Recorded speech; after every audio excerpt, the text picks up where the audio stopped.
So in this lecture, we're going to take a look at the armatures themselves. So an armature is a collection of individual bones.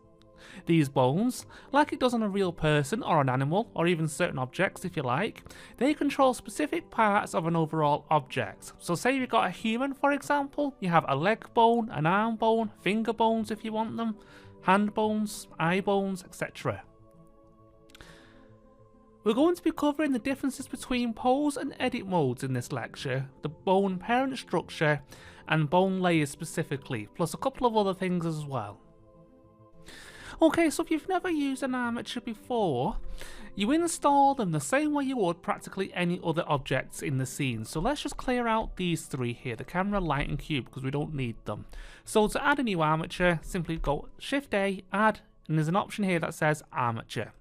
So if you click on that, you get a bone in the scene straight away. This is an individual bone. Now these bones can be parented to objects in various different ways, which I'll go through at different points during the course. For now, I just want to concentrate on the armature itself. So, as normal, you get your objects and your edit modes. So if you just load up the November properties panel here, now obviously at the moment they're all reading 0011. These are bog standard for when you install an armature in the scene. If it isn't, just do Alt-G to reset them like that. Alt-G, Alt-R and Alt-S. I always say this as zeroing out the numbers. So if I ever say I'm going to zero out the bones or clear out the bones, what I'm saying to you is Alt-G, Alt-R, Alt-S. Just bear that in mind. So with that said, we have objects mode and edit mode. So if you tab into edit mode, you can now edit the individual bone here. So you can click on the bone around as such like that, and then you can move the head and the tail of the bone around in the scene, as you normally would with vertices, for example. However, to add a new bone within an armature, you have to be in edit mode. This is important. So I'm just going to go into front view here, and I'm going to move the cursor just to the right hand side here a little bit. Now to add a new bone, you just do Shift A, and that'll add a new bone with the head of the tail, which is always the bottom end here, where the cursor is. And then the tail always sits, I think it's something like a unit upwards, as such like that. So again, I'm just going to move the bone to the right here. So this is all in edit mode, and just again, I'm going to duplicate the bone this time by Shift D, as such like that. So I'm going to do this like that. I'm also going to move these bones to the left there as such like that as well. So now we have 9 bones in total. What's important to understand, when the armature is in object mode here, so if I just go to Control Tab and then object mode, all these numbers here will be zeroed out correctly. The armature itself will move all the bones within the armature per normal, just the same as you would with say any objects in Blender, for example cubes or spheres or anything like that. If you go into edit mode, however, you'll find that on the properties panel here, there's a head and there's a tail position. These numbers are important in certain situations because it tells you exactly where the bone is in the scene. Now, Blender will use these numbers to define exactly, where transforms take place, if you like, where locations move to, where rotations take and scales and things like that. So that's just worth bearing in mind. Now this is where pose mode becomes important. Each bone is assigned a pose mode. And if you go into pose mode, so Control Tab and then put the cursor at the bottom and say pose mode, you'll see in the transform panel again that all the location, rotations and scales have been zeroed out. So each bone is basically now, we could say it's its local global mode if you like. So if you used to move this one bone to the left here, you can see that in the transform panel here that the numbers are all changing as such like that. If you go to different bones,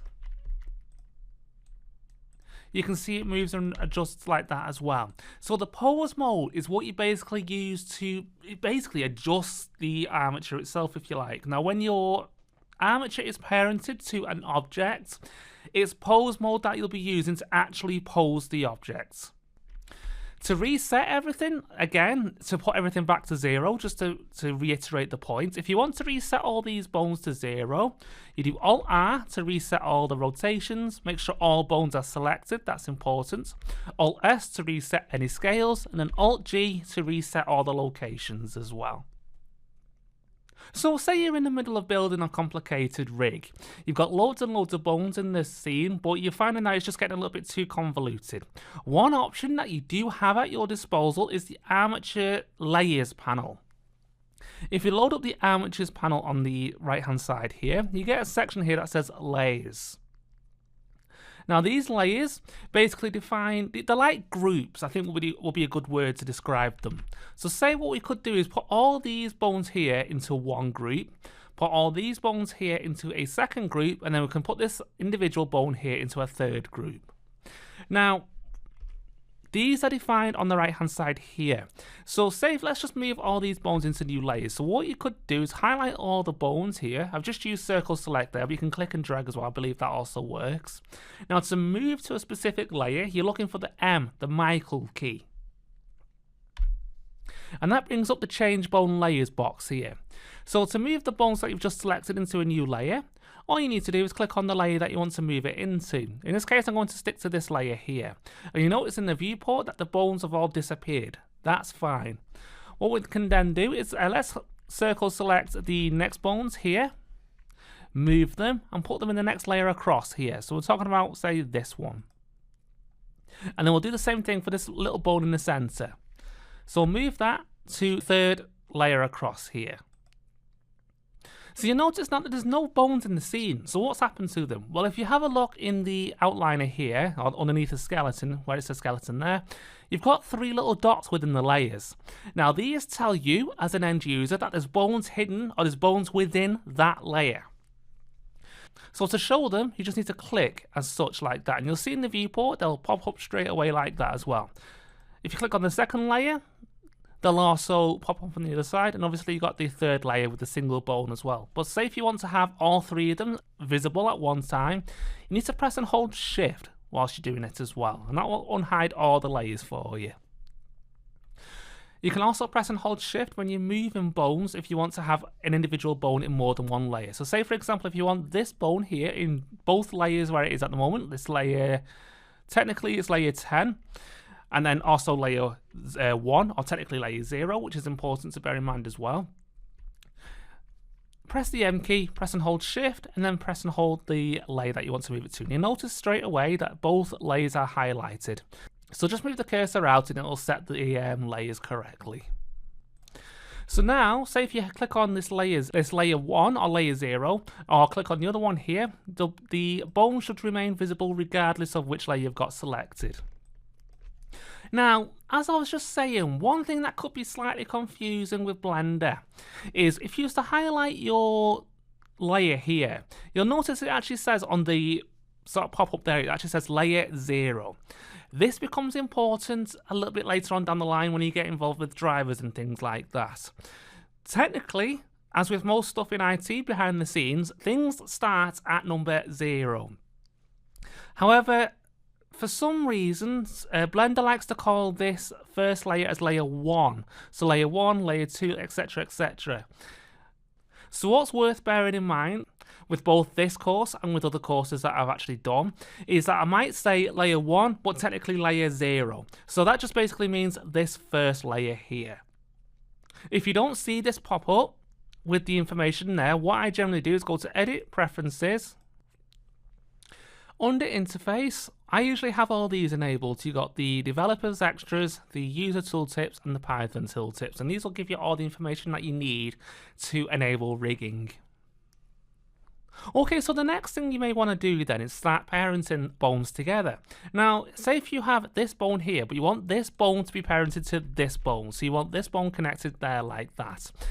So essentially, if you move this bone, that bone will move with it. Parenting, when it comes to armatures themselves, are always done in edit mode. So if you go into edit mode now, all the bones will basically go back into sort of like the rest position, if you like. So if you want to move the position of the bones, you need to do that in edit mode. So to parent, click on the first bone here, And basically you need to click on the second bone and then do Control P.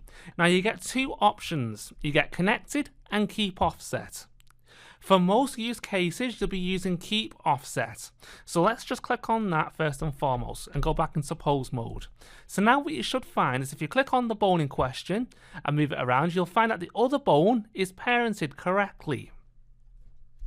The other option, let's just click on, say, these two bones here. So start with this top one, click on the next one down here. If you do Control P and do connected, what basically happens is, as you move the bone around, yes, it's still parented, but if you was to try to move the other bone, it's connected. It's become what's known as a forward kinematic chain. So essentially, the position of this bone drives the position of this bone. Now, if you add any more bones on top of that again, it basically becomes a chain. So each bone is connected to the next bone in the chain. So if you're trying to create things like joints or limbs or even pistons and things like that, mechanical rigging, you'll probably want to go with connected. But generally, more often than not, you'll want to use keep offset. So the go-to standard would be to go keep offset. That's what I personally recommend anyway. Just one last thing I want to mention. When you're rotating or scaling or rotating bones, it always goes from the head of the bone. So in this case, it's driven by the head here. So if you use to rotate this bone now, you'll see that it rotates around the head there as such, like that. If you want to scale it, it's always scaling based on the head. And then moving it around the scene, obviously it's a little bit less obvious, but it's always based on the head as well. The head is always the thicker end of the bone. You do get other options for armatures in the side here, so for both like the armature itself as a whole, plus individual bones on the next panel down here. But again, we'll go through the basics of them on a per case basis as we go into the future of the course. I think I've pretty much covered the basics as far as the absolute essentials go here. I'm not sure there's much more I can say. In the next lecture, I want to go through how to actually join the objects to an armature as well. So how you go about taking an armature that you've created and then join it up with an object that either you've created yourself or somebody has supplied to you. So I shall look forward to seeing you in that next lecture.